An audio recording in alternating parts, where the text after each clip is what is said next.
هلمند کې د هوایي برید له امله 13 کارګرو ته مرګ ژوبله اوښتې.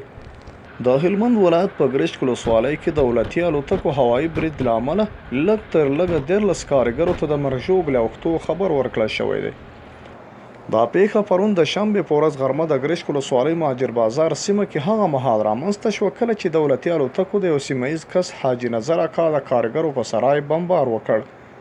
ځایي خلک وایي په دغه بمبار کې 3 کارګر شهیدان شوي او 10 تنه نور ټپیان دي چې دغه ټول کارګر زیاتره د بادغیس، هرات او فراه ولایتونو اوسیدونکي او دلته د مزدورۍ لپاره راغلي وو. دا لومړی ځل نه دی چې دولتي عسکر د عامو خلکو په کورونو او کروندو ړندو توپچې او هوایي بریدونو کې ملکیانو ته مالي او ځاني زیانونه اړوي، بلکې تر دې وړاندې هم د دولتي عسکرو لخوا په ورته بریدونو کې ګڼو ملکیانو ستر مالي او ځاني